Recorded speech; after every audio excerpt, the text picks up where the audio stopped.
Un saludo muy especial a cada uno de ustedes. Gracias por escuchar esta exposición de la palabra de Dios.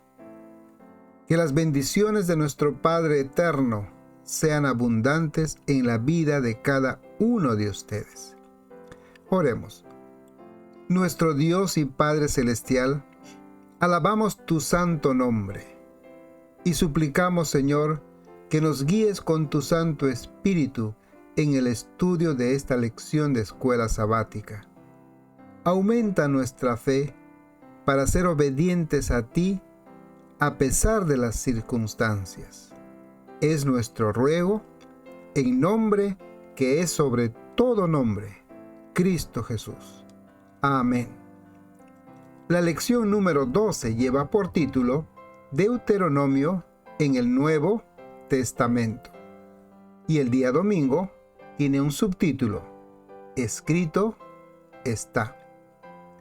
El Señor Jesús fue llevado al desierto, después de haber ayunado 40 días y 40 noches. En aquel lugar, el Señor Jesús eligió citar pasajes que también le fueron dados al pueblo de Israel en el desierto. Escrito está, dijo el Señor Jesús. Así también nosotros hoy debemos saber, debemos conocer nuestras escrituras para poder decir que escrito está, porque la palabra de Dios tiene poder. Por lo tanto, nosotros debemos saber que escrito está. Solamente la palabra que está escrita en la Biblia nos va a dar poder para que de esa manera seamos vencedores a las tentaciones que el diablo nos presenta en nuestras vidas. Hebreos 4:12 dice lo siguiente: porque la palabra de Dios es viva y eficaz, y más cortante que toda espada de dos filos, y penetra hasta partir el alma y el espíritu, las coyunturas y los tuétanos, y discierne los pensamientos y las intenciones del corazón. Eso hace la palabra de Dios. Es viva y es eficaz. Por esa razón, nosotros también debemos de aprender, conocer y decir, escrito está, para tener una vida victoriosa. Mateo capítulo 4, el verso 4, 7 y 10, encontramos la respuesta que el Señor Jesús dio ante las tentaciones. En primer lugar, el verso 4 dice, Él, el Señor Jesús, respondió y dijo, escrito está, no solo de pan vivirá el hombre, sino de toda palabra que sale de la boca de Dios. Y en el verso 7, Jesús le dijo, escrito está también, no tentarás al Señor tu Dios. Y el verso 10 encontramos la tercera respuesta. Entonces Jesús le dijo, vete, Satanás, porque escrito está, al Señor tu Dios adorarás y a Él solo servirás. En estas tres ocasiones, el Señor insistentemente utilizó un escrito está. La primera ocasión, el Señor utiliza palabras que están registradas en Deuteronomio 8:3, que dice lo siguiente: y te humilló y te dejó tener hambre y te alimentó con el maná que no conocías, ni tus padres habían conocido, para hacerte entender que el hombre no solo vive de pan, sino que vive de todo lo que procede de la boca del Señor. En la segunda tentación encontramos las palabras que el Señor Jesús utilizó y están registradas en Deuteronomio 6:16. No tentaréis al Señor vuestro Dios. como lo tentáis en Mesá. Y en la tercera tentación el Señor Jesús utiliza las palabras registradas en Deuteronomio 6, verso 13. Temerás solo al Señor tu Dios y a Él servirás. En estas tres ocasiones, el Señor utiliza palabras escritas en el Antiguo Testamento y específicamente en Deuteronomio. Por eso dice el Señor Jesús, escrito está. El gran engaño. Queremos hacer incidencia en la segunda tentación. Leemos Mateo 4, versos 5 y 6. Entonces el diablo le llevó a la santa ciudad y le puso sobre el pináculo del templo y le dijo, si eres hijo de Dios, échate abajo, porque escrito está, a sus ángeles mandará el Señor acerca de ti y en sus manos te sostendrán, para que no tropieces con tu pie en piedra. A este requerimiento el Señor Jesús le contestó, vete, Satanás, porque escrito está, al Señor tu Dios adorarás y a Él solo servirás. Es interesante notar aquí que en primer lugar el diablo quiso poner duda en la mente de Cristo Jesús. El Señor Jesús había ayunado 40 días y 40 noches. En la debilidad física que tenía, el diablo quería poner duda en su mente. Si eres hijo de Dios. Pero el Señor Jesús contesta de esta manera. Vete, Satanás, porque escrito está. En segundo lugar, ¿qué necesidad habría de lanzarse desde lo alto del templo? No tiene sentido. El acto de lanzarse para ser salvo por los ángeles sería una demostración de orgullo y de tentar a Dios. Por eso el Señor Jesús le respondió, no tentaréis a Jehová, vuestro Dios.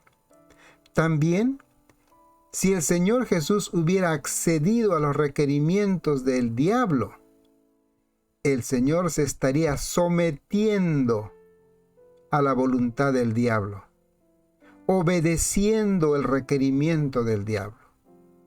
Por ello, el Señor Jesús le dijo, al Señor tu Dios adorarás, obedecerás, a Él solo servirás.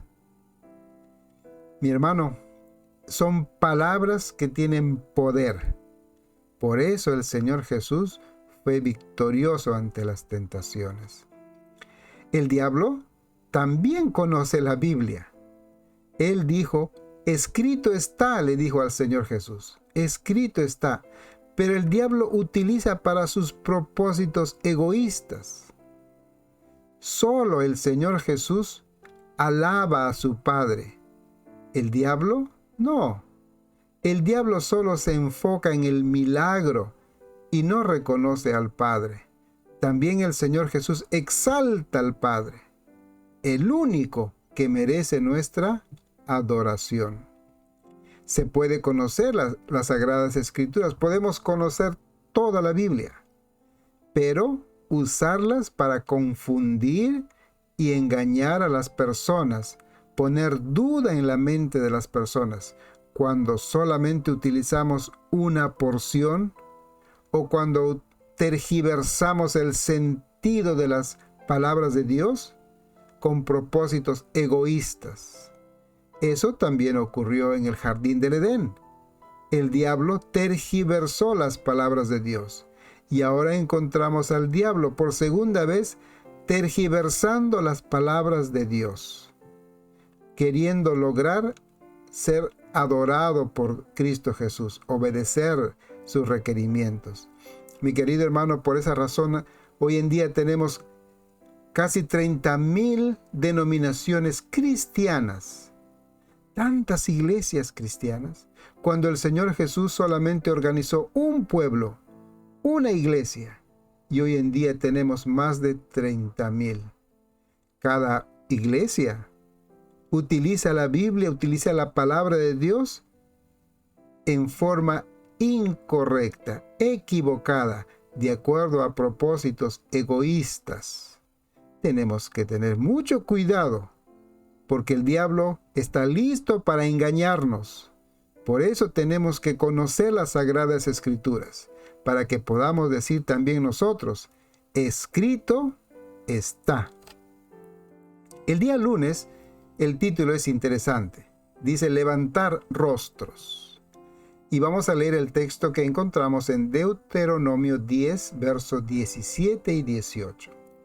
Porque Jehová vuestro Dios es Dios de dioses y Señor de señores, Dios grande y poderoso y terrible, que no hace acepción de personas, ni toma cohecho, que hace justicia al huérfano y a la viuda, que ama también al extranjero, dándole pan y vestido.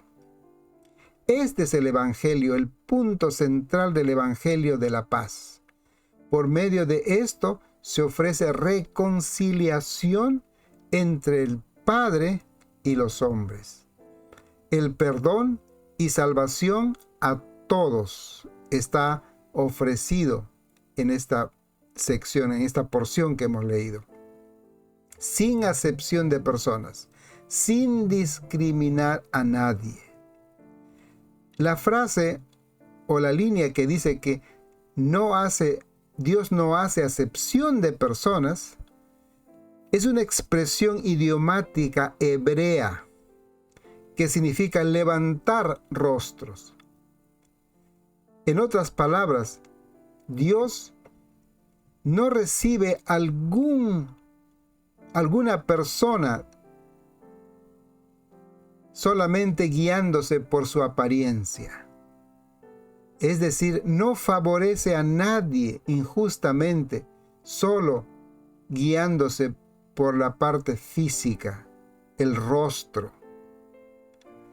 Cuando leemos Levítico 19, 15 y 16, no harás injusticia en el juicio, ni favoreciendo al pobre, ni complaciendo al grande.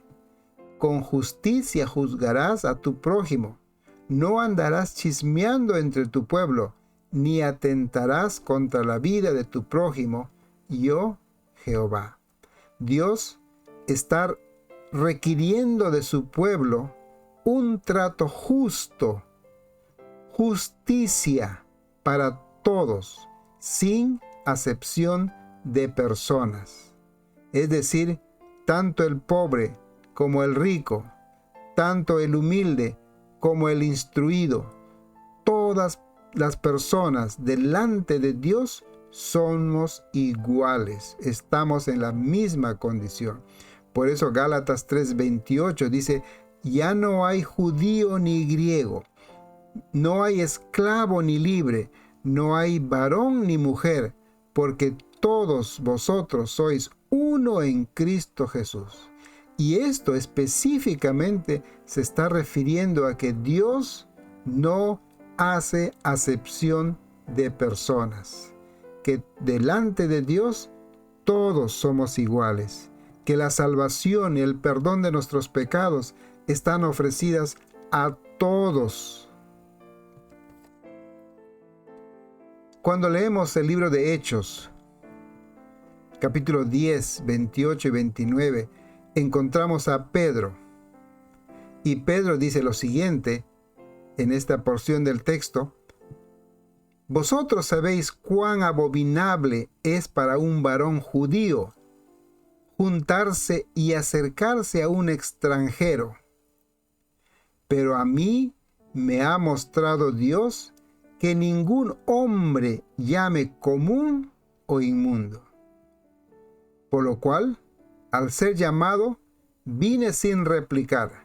Así que pregunto, ¿por qué causa me habéis hecho venir? Mi apreciado hermano, el Señor le mostró un lienzo con animales inmundos, y Pedro vio ese lienzo y la orden que decía, mata y come. Y Pedro dijo: ¿Cómo? Si yo no puedo tocar cosa inmunda. Pero mi hermano, la palabra de Dios nos enseña que no se estaba refiriendo a animales, sino a personas que eran tratadas de esa manera. Los judíos consideraban a otras razas como inferiores. Por eso dice Pedro que a un judío no les es permitido juntarse ni acercarse a un extranjero. Pero ahora Pedro entiende que Dios no hace acepción de personas. Romanos capítulo 2, verso 9 dice: tribulación y angustia sobre todo ser humano que hace lo malo. El judío primeramente y también al griego. Y el verso 10: pero gloria y honra y paz a todo el que hace lo bueno, al judío primeramente y también al griego. Y el verso 11: porque no hay acepción de personas para con Dios. Repetidas veces, Dios nos muestra que todos tenemos las mismas oportunidades, que delante de Dios todos somos iguales y a cada uno de nosotros se nos ofrece salvación, perdón y vida eterna. Efesios capítulo 6, verso 8 y 9 leemos lo siguiente: sabiendo que el bien que cada uno hiciere, ese recibirá del Señor, sea siervo o sea libre. Y vosotros, amos, haced con ellos lo mismo, dejando las amenazas, sabiendo que el Señor de ellos y vuestro está en los cielos. Y para que Él no hay acepción de personas. Y para Él no hay acepción de personas. Entonces, repetidas veces encontramos que Dios no hace acepción de personas. Primera de Pedro 1 dice lo siguiente, 1:17: y si invocáis por Padre a aquel que sin acepción de personas juzga según la obra de cada uno, conducíos en temor todo el tiempo de vuestra peregrinación. Qué interesante consejo.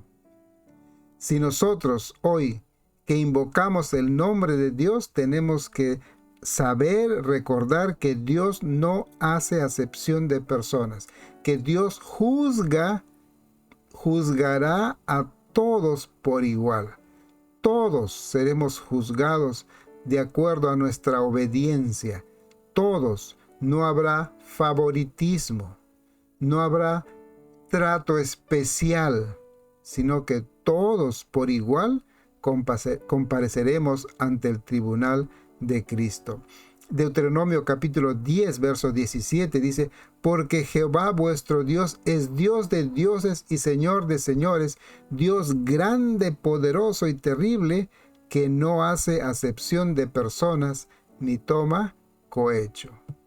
Mi apreciado hermano, que el Señor nos ayude a que también nosotros hoy no hagamos acepción de personas, discriminemos. Todos merecemos la oportunidad de conocer el perdón de Dios, la salvación de Dios. Por lo tanto, cuando tú compartes, cuando tú anuncias, cuando tú compartes el mensaje con otra persona, estás demostrando que Dios no hace acepción de personas y que tú mismo tampoco haces acepción de personas, llevando el mensaje de salvación a otros que no lo conocen. El día martes lleva el título Maldito en un madero. Y vamos a leer el texto que encontramos en Gálatas capítulo 3, verso 10 al 14. Porque todos los que dependen de las obras de la ley están bajo maldición, pues escrito está: maldito todo aquel que no permaneciere en todas las cosas escritas en el libro de la ley para hacerlas. Y que por la ley ninguno se justifica para con Dios. Es evidente, porque el justo por la fe vivirá. Y la ley no es de fe, sino que dice, el que hiciere estas cosas vivirá por ellas. Y el verso 13, Cristo nos redimió de la maldición de la ley, hecho por nosotros maldición, porque escrito está, maldito todo el que es colgado en un madero. Y el verso 14, para que en Cristo Jesús la bendición de Abraham alcanzase a los gentiles, a fin de que por la fe recibiésemos la promesa del Espíritu. El texto que acabamos de leer, ¿es una justificación para no guardar la ley de Dios? Entonces, como respuesta tenemos un rotundo no. No.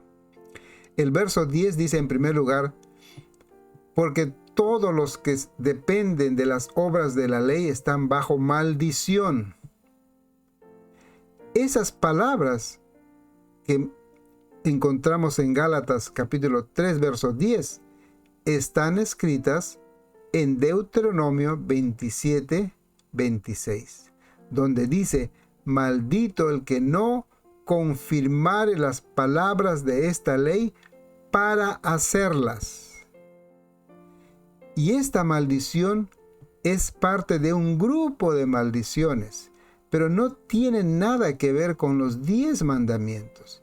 Se está refiriendo a que va a ser maldito aquella persona que no obedece a ciertos requerimientos y que no tienen que ver con los 10 mandamientos. El ser maldito significa ser rechazado por Dios, por desobediente, por adorar ídolos, por homicidio, por haber cometido homicidio, o por deshonrar padre o madre, o haber tenido un desorden, cometer desórdenes sexuales, o el que se fía del hombre y aparta su corazón de Dios, pero sobre todo, aquel que rechaza, aquel que es rechazado por Dios, es aquel que es colgado de un madero. Entonces, aquí tenemos las consecuencias. Aquella persona que desobedeciendo se aparta, adora ídolos, comete homicidios, deshonra a su padre o a su madre, o tiene un desorden sexual, y el que confía más en los hombres que en Dios, esa persona es considerada como rechazado de Dios, es decir, maldito. Deuteronomio 21, 22 y 23 leemos, si alguno hubiere cometido algún crimen digno de muerte y lo hiciere morir y lo colgare de un madero, porque maldito por Dios es el colgado. En estas expresiones no encontramos ninguna referencia a los mandamientos de Dios. Eran colgados en un madero a la vista de todos, como un ejemplo, para que sepan lo que les ocurría al cometer algún crimen de muerte. Esta actitud que la gente cometía al apartarse y desobedecer y cometer actos repugnantes, atraían la ira de Dios y por sus acciones se ponían bajo la maldición de Dios. Entonces, podemos decir que junto a Dios, obedeciendo a Dios, hay bendición. Pero alejándonos y haciendo lo incorrecto, viviendo una vida de acuerdo a nuestros propios motivaciones, entonces hay lo opuesto, es decir, una maldición. En los 10 mandamientos de la ley de Dios no existe, no leemos la palabra maldición o maldito. Gálatas 3:13 dice lo siguiente, que Cristo nos redimió de la maldición de la ley, hecho por nosotros maldición. Quiere decir que el Señor Jesús, al ser colgado en la cruz, al ser colgado en el madero, Él fue tratado como un criminal, como un pecador, como una persona desobediente. Él fue considerado todo eso, por eso que fue separado, apartado de Dios, considerado como maldito. ¿Por qué? Porque Él cargó sobre su vida, sobre su cuerpo, nuestros pecados, tus pecados, mis pecados y los pecados del mundo, cargó sobre Él. Y al haber cargado los pecados del mundo, entonces Dios se apartó de Él, se apartó del Señor Jesús. Por eso dice el verso de Gálatas 3:13, Cristo nos redimió de la maldición. Nosotros, tú y yo, deberíamos de estar en esa cruz, pero Cristo Jesús tomó tu lugar. Cristo Jesús tomó mi lugar. Y ese es algo maravilloso. Ese es el Evangelio.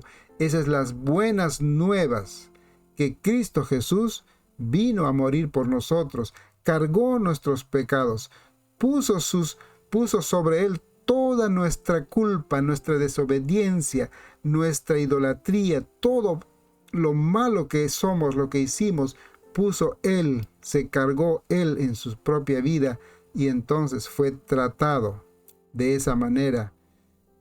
Y por su muerte, nosotros ahora tenemos salvación.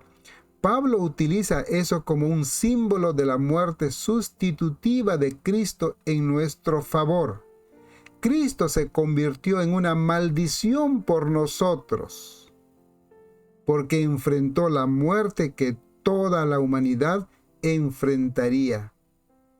Porque todos nosotros hemos violado la ley de Dios. Sin embargo, lo bueno del Evangelio es que la maldición que debería haber sido nuestra fue de Cristo Jesús cuando murió en la cruz del Calvario, a fin de que por la fe recibiésemos la promesa del Espíritu. Mi querido hermano, y queremos leer la expresión de Elena G. de White, que dice lo siguiente: ninguno sino Cristo podía redimir al hombre de la maldición de la ley y colocarlo otra vez en armonía con el cielo.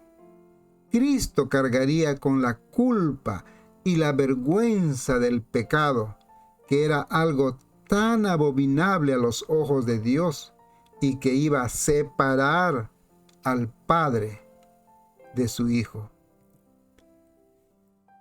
El día miércoles encontramos el título Un profeta como yo. Israel pide a Moisés actuar como mediador, como intercesor entre ellos y Dios. Es entonces cuando Moisés les promete 2 veces que el Señor levantaría a un profeta como él, como Moisés, dado en el contexto la idea de que este profeta, al igual que Moisés, entre otras cosas, también sería el intercesor entre el pueblo y el Señor. En el libro de Deuteronomio capítulo 18, el verso 15, leemos lo siguiente: profeta de en medio de ti, de tus hermanos, como yo, dice Moisés, te levantará Jehová, tu Dios. A él oiréis. Y el verso 16, conforme a todo lo que pediste a Jehová, tu Dios, en Horeb, el día de la asamblea, diciendo: no vuelva yo a oír la voz de Jehová, mi Dios, ni vea yo más este gran fuego, para que no muera. Y el verso 17, Y Jehová me dijo, han hablado bien en lo que han dicho. Verso 18, profeta les levantaré de en medio de sus hermanos como tú, refiriéndose a Moisés, y pondré mis palabras en su boca, y él les hablará todo lo que yo le mandare. Mi apreciado hermano, estas son palabras proféticas, porque el Señor Jesús le está diciendo, Dios le está diciendo a Moisés que levantará un profeta, y ese profeta es Cristo Jesús. En el libro de Hechos, el capítulo 3, 22, encontramos a Pedro diciendo estas palabras, porque Moisés dijo a los padres, el Señor vuestro Dios os levantará profeta de entre vuestros hermanos como a mí. A él oiréis en todas las cosas que os hable. Entonces ahora encontramos a Pedro una vez más citando el texto de Deuteronomio acerca de la promesa que habría un intercesor, un profeta, y que a él deberíamos de oír, es decir, Cristo Jesús. En Hechos capítulo 7 encontramos a Esteban dando un discurso, y en este discurso otra vez es mencionado aquella profecía, podremos decir.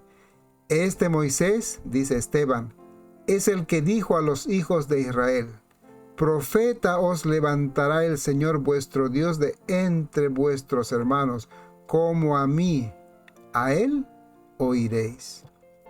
Aunque Jesús es muy superior a Moisés, según Hebreos capítulo 3, y que Jesús es divino y Moisés humano, en la Biblia encontramos gran semejanza entre ambos.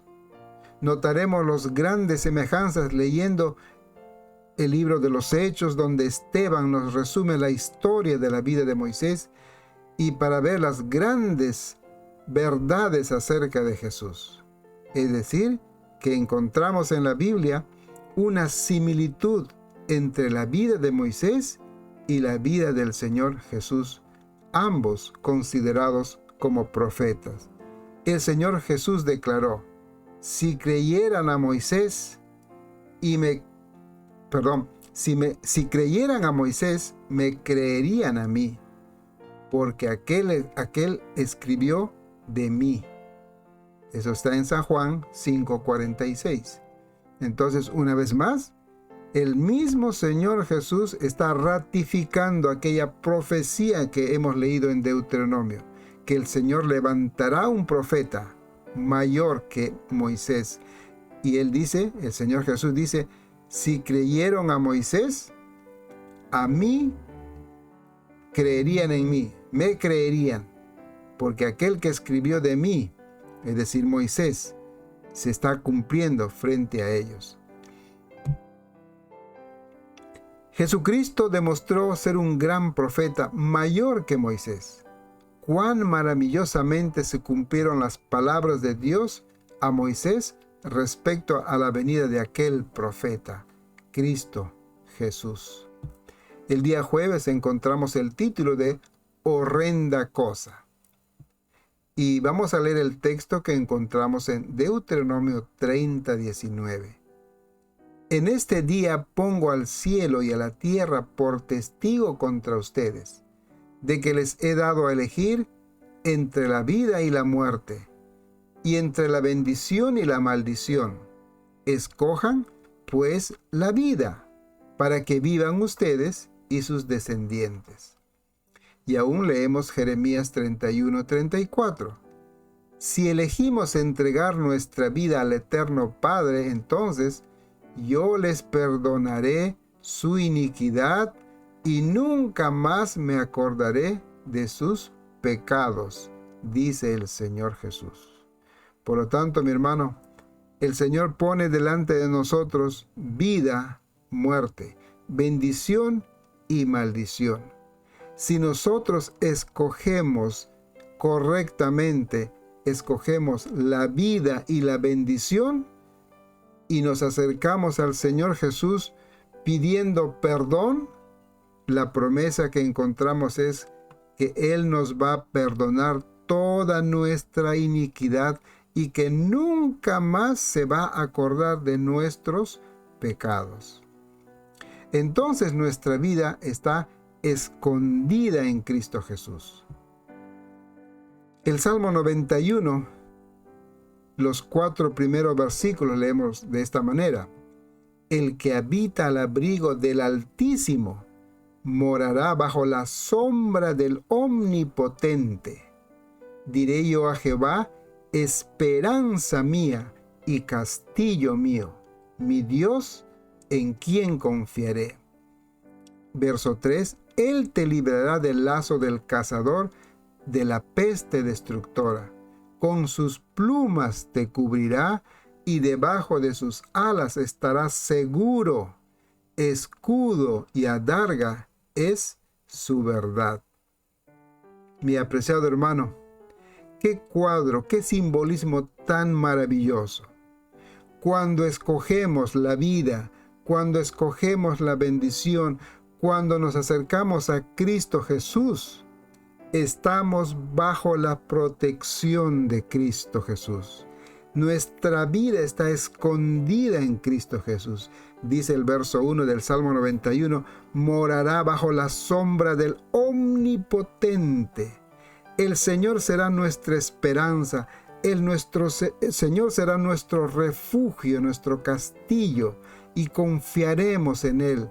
Él nos va a librar del lazo del cazador y de la peste destructora. Todas esas promesas son para aquellos que deciden aceptar la vida y la bendición y confesar sus pecados y aceptar a Cristo Jesús como nuestro Señor y Salvador. En esto se ha perfeccionado el amor en nosotros, dice 1 Juan 4:17, para que tengamos confianza en el día del juicio, pues como Él es, así somos nosotros en este mundo. Si hemos entregado nuestra vida a Cristo Jesús, si hemos elegido la vida, la bendición, y hemos confesado nuestros pecados a Cristo Jesús y vivimos una vida de obediencia, entonces no debemos temer el juicio. No debemos tener miedo al juicio que el Señor tiene para nosotros. Dice el texto de 1 Juan, para que tengamos confianza en el día del juicio, que vamos a salir victoriosos en este pleito que tiene el Señor con nosotros. Vamos a salir bien porque nuestro abogado es Cristo Jesús. Pero Hebreos capítulo 10, verso 26 dice lo siguiente: porque si pecaremos voluntariamente después de haber recibido el conocimiento de la verdad, ya no queda más sacrificio por los pecados, sino una horrenda expectación de juicio y de hervor de fuego que ha devorado a los adversarios. Mi hermano, en verdad es horrendo tener que enfrentar un día a Dios, el juez supremo, al que usted voluntariamente rechazó, ofendió grandemente.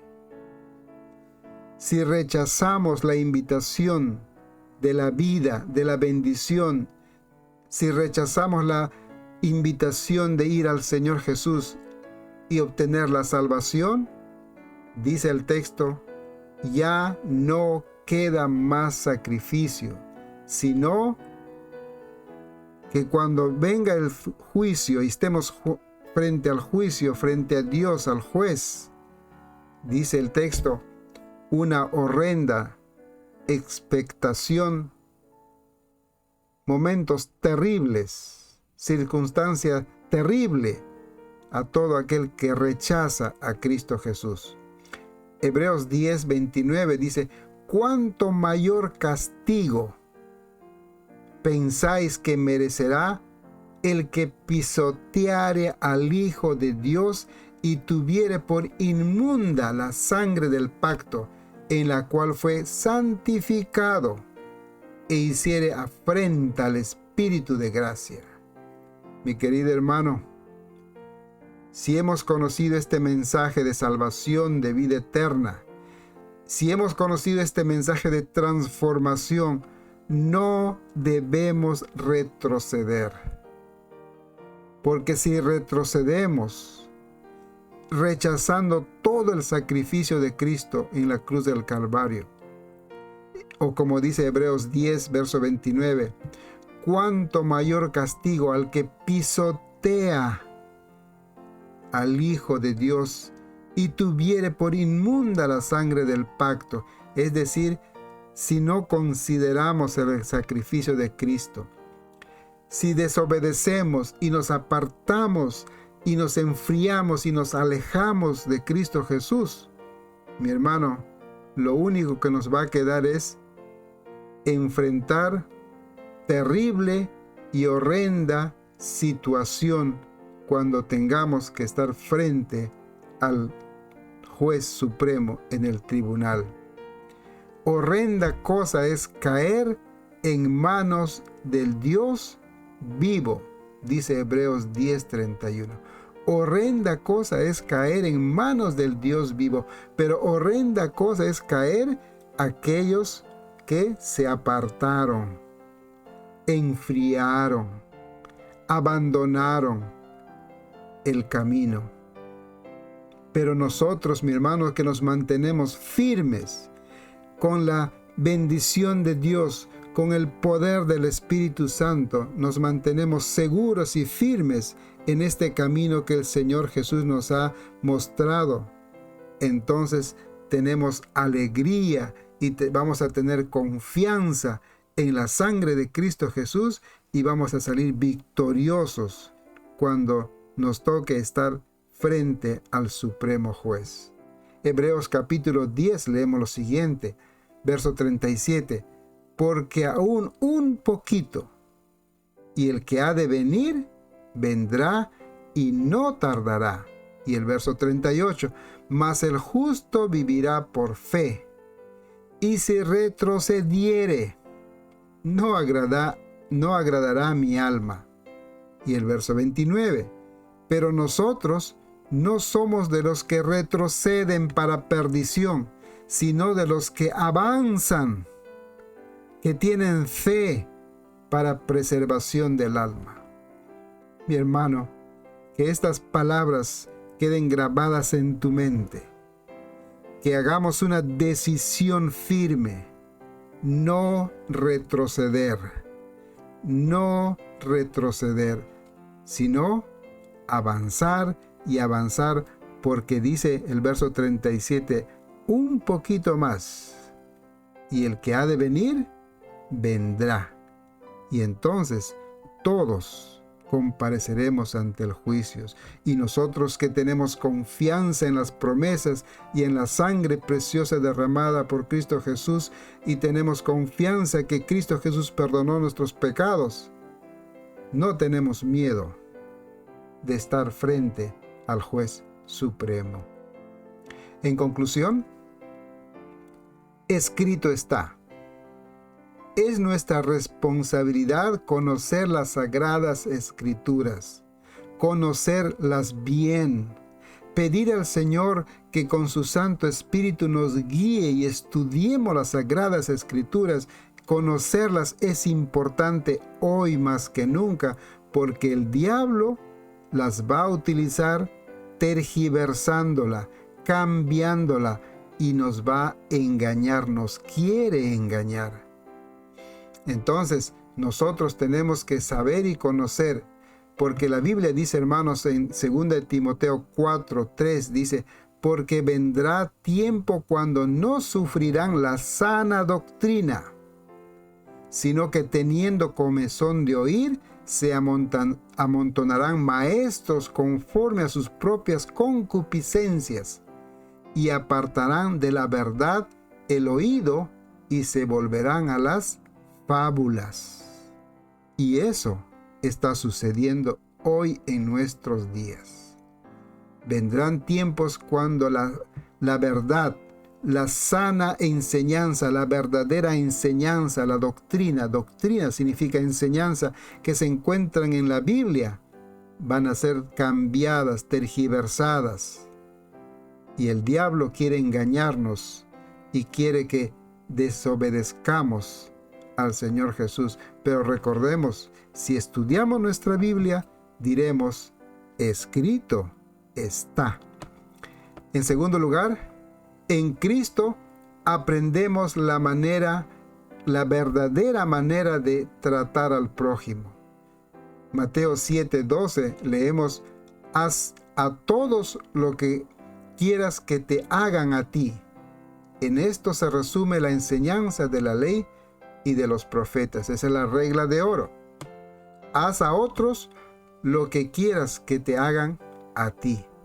Entonces, si nosotros entendemos bien este principio, vamos a tratar a todos por igual, no vamos a tener preferencias de personas, no vamos a hacer acepción de personas, tanto al pobre como al rico, tanto aquel que no tiene, aquel que sufre, aquel que está desvalido, vamos a tratar de igual manera como aquel que tiene dinero y tiene una posición elevada. No hagamos acepción de personas. Eso no es correcto. Tenemos que aprender a tratar a todos por igual, como Cristo Jesús nos enseñó. En tercer lugar, Cristo sufrió y llevó sobre sí el pago de nuestros pecados. Él fue rechazado por su Padre, rechazado por Dios, porque las culpas de nuestros pecados fueron sobre Él. Él cargó toda nuestra iniquidad. Hebreos 9:22 dice, y según la ley, casi todo es purificado con sangre, y sin derramamiento de sangre no hay perdón. Por eso es que Cristo, aquel verdadero Cordero de Dios, derramó su sangre en la cruz del Calvario. Fue humillado y cargó los pecados del mundo sobre él. Y Dios el Padre se apartó porque toda la inmundicia del ser humano estaba sobre Cristo Jesús en la cruz donde murió. Él cargó nuestros pecados. En su sacrificio y en su sangre tenemos salvación y vida eterna. En cuarto lugar, el llamado a perseverar hasta el final. Nosotros que tenemos la luz, el conocimiento, debemos de perseverar en este camino. Hebreos 10, 26 y 27 tenemos, porque si pecamos voluntariamente después de haber recibido el conocimiento de la verdad, ya no queda más sacrificio por los pecados, sino una horrenda expectación de juicio y de hervor de fuego que ha de devorar a los adversarios. Mi querido hermano, qué lección tan importante. Cuántos principios básicos que tenemos que recordar hoy que nosotros vivimos a las puertas de la Canaán celestial. Todos estos consejos hoy nosotros la tenemos que aprovechar para nuestro bien. El Señor Jesús está pronto a venir. Por lo tanto, tenemos que estar apercibidos y entregar nuestra vida totalmente al Señor, ser fieles sobre todas las cosas y no desmayar, seguir adelante, porque Cristo Jesús viene pronto. Mi apreciado hermano, que el Señor te bendiga, que Jehová te bendiga y te guarde. Jehová haga resplandecer su rostro sobre ti y tenga de ti misericordia. Jehová alce de ti su rostro, sobre ti su rostro, y ponga en ti paz. Que el Señor te bendiga, que el Señor te guarde, que el Señor te proteja y te mantenga firme en este camino. Es mi deseo y es mi oración. Hasta pronto. Tu amigo y servidor Joel se despide. Gracias.